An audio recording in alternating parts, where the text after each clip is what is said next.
Over to you. Thank you. Uh,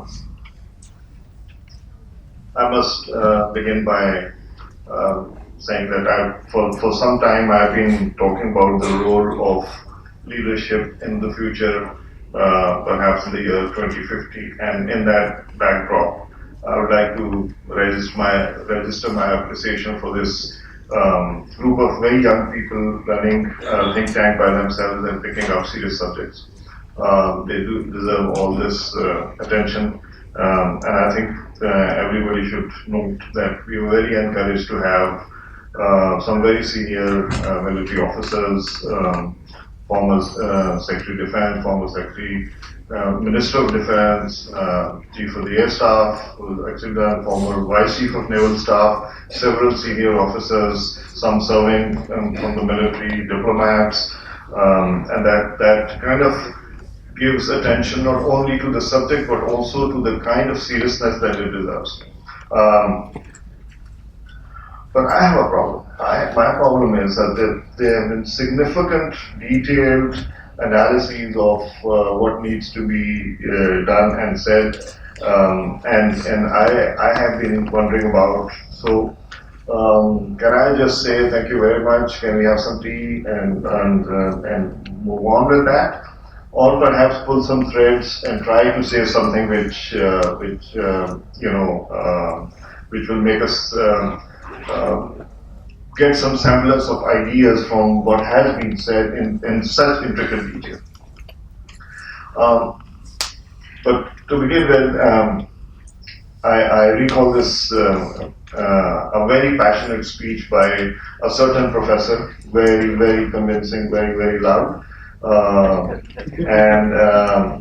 And somebody from the audience asked me, hey, why do these AFS guys like you are so soft-spoken? As I said, look, when we fly aeroplanes, we also have this radio and this mic, and we just pump up the volume. So, there's another way of looking at it. This one is a friend, but anyway, this wasn't about that. Let's just, so we heard the analyses, and if you want to pull the threads, I think there's perhaps a different way of looking at this is how does the history correlate with the discussion that we're having. Chanaka Kautilya. The Chandragupta Maurya lost his empire and was roaming around in the wilderness, and he comes across this guy who is in a jungle with large shades of blades of grass, is watering the grass. And Chandragupta Maurya says, what are you doing? So this guy turns around and says, when I pass through here, these sharp blades of grass cut my thigh. So I am feeding the roots of this grass milk, honey-laced water, so that when the insects come and eat this grass, they remove it from the roots. That was Chanakya, and then Chandragupta Maurya asked him to be, can you be my general and my strategist? And then the history rests about how it went. Perhaps that's the kind of analogy, and there's someone who's a journalist of an Indian descent who has written a review about this book that actually compares whether Chanakya's ideas have been taken by Modi or not, and this book has just come out. But there are other ways of looking at the sense of some of these ideas. I mean, there's a book that I particularly talk about almost all the time by Pankaj Mishra, a British writer, The Age of Anger, which, among other several things, it also says that the world is now changing to individualism. There are these people who will always turn around and see where you want to head and how. So, one of these ideas that comes out from this, and I got reminded of that, is Gabriele D'Annunzio, who's also termed as the first Mussolini. And we have talked about fascism that Modi is talking about, but this was an Italian writer, a professor, who inspired Mussolini and started the first fascist state by actually conquering a city and trying to hold it with 2,000 men and trying to hold it, setting up its own empire. Of course, it got defeated by the Italians with extensive naval use thereafter. But those are the kind of ideas. Why I was saying this right now is they could be situations in which you could have some leaders who are convinced about their own motives, and then they just go on, and some of them can have the wherewithal to go and actually get it done. And Gabriel, when he was a year before he died, walked up actually to Mussolini and tried to advise him as well. So those are the kind of ideas that might be in the context of understanding if they relate with Hinduism and Hindutva and where they are going. But so what about India? How does this look at this? I want to contextualize this that the world already is in this wave of ultra-nationalism.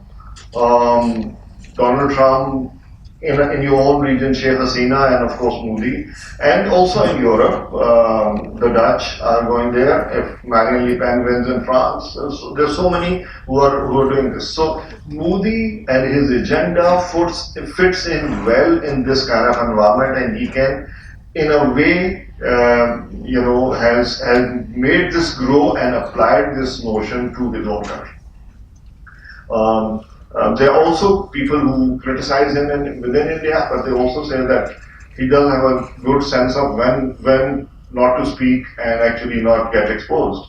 The immediate thing I'm thinking about is going to the space agency and not saying anything and just hugging the chief for a long time. Perhaps he didn't have anything to say at that time. So those are things that come in, and then it goes on to the sense that some of the Indians are actually saying the login name for the Modi government might be one of the development, because that's the engine that brings in, but the password where one sees stars is Hindu. And that's the notion. And this journalist has actually recently authored a book called Autobiography of a Mad Nation. So Modi has many faces. He's also been seen as the divider-in-chief, but that was kind of when it was run up to the recent elections where he won again.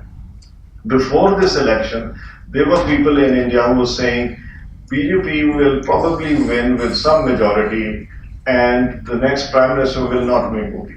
It will be somebody else. And lots of times, you would think Amit Shah, and they said no, not Amit Shah, because Modi and Amit Shah didn't really go along, and now they seem to be. So it depends. But I want to quickly refer to the 2014 manifesto, and please note how many faces you see on this title page of this manifesto, 2014. And in a bit, I will, in fact, let me do it now. And this is when it comes up. In 2019, the next manifesto for the second election, this is the title page. Does it tell you anything? The age of individualism is already here and happening.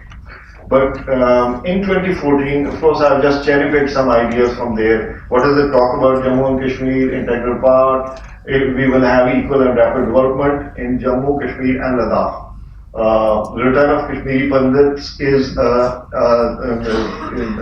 terminology that has been used regularly. Address pending problems and demands from the people, the refugees from what they call as Pakistan occupied territory. And also said that committed to abrogation of 370 and better governance and so better quality of life in the valley. In the extremism, terrorism context, they probed about intrusions inside the line of actual control, loss of IAF combat aircraft, accidents in the Navy, reduced combat capability. That was run up to 2014 election and when they wanted to blame Congress. And review of the current system was needed and a clear roadmap was needed with radical systemic changes. And then independent strategic nuclear program, study doctrine in detail, to revise and update it. You've heard earlier speakers talking about this. Maintain credible minimum deterrence in tune with changing realities and invest in the Thorian program.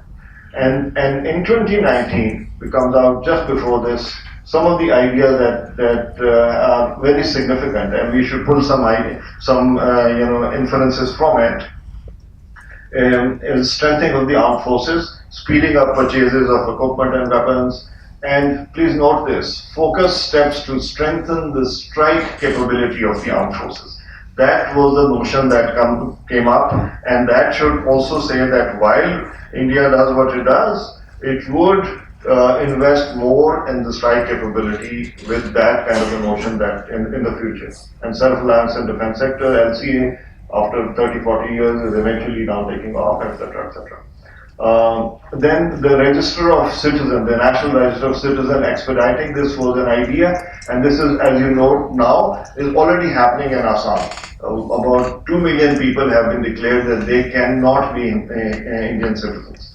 And Citizen Amendment Act will also be applicable, but they also say we will protect minorities from neighboring countries that are escaping persecution. Hindus, Jains, Buddhists, and Sikhs from India's neighbors will be given Indian citizenship. So these are the kind of ideas they're coming up with. And on 370, of course, whatever said, there will so many discussions on that, but also committed to annulling 35A, which is seen as an obstacle to development of the state. So these are the kind of sense that they have. And providing financial assistance for resettlement of refugees, and they use the word refugees from West Pakistan, and also Kashmir, and also Chand. So these are the kind of ideas that this person is using, and right after that is this, in that manifesto, right after 370, this is what it says. So the sense that you get is what is India's overall position in what it is doing. Let me just say, so what about nuclear politics? Now, India always had this conventional capability, a larger conventional capability, and I've always argued that India shot itself in the foot by actually going overtly nuclear, where allowing Pakistan to go down that route, and now this difference cannot be overtaken, and nuclear weapons cannot be wished away. So that's a broad thing. But let's not also forget, for 24 years, from 1974 till 1998, Pakistan tried to keep South Asia as a nuclear weapons-free zone. You took several steps. Of course, several of them are now overtaken by time, but this did happen. And once they did it again in 1998, and you knew the international community was lukewarm about it, so you went ahead and restored the strategic balance, and now these weapons are going to stay, and they remain here. And they will remain relevant to it.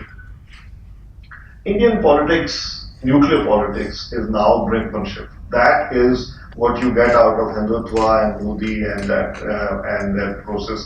And if the sense that people have now of what is going on in India and who the next Prime Minister will be, it might mean BJP for next 10 years, it might mean Amit Shah, and which means similar kind of policies. And those ideas will continue to remain there. And we need to deal with this brinksmanship. Now, brinksmanship in nuclear matters is the easiest analogy that I can think of explaining in this is when militaries think of principles of war, they think of several principles, including surprise, which is one of the principles. But when you want to talk about nuclear weapons, you create deliberate pauses so that states can get onto the table and de-escalate. But when you do this brinkmanship, then there's a thin line between escalation and things going really out of control. So that is the area that one has to keep in view. And in reverse, what is Pakistan's nuclear politics?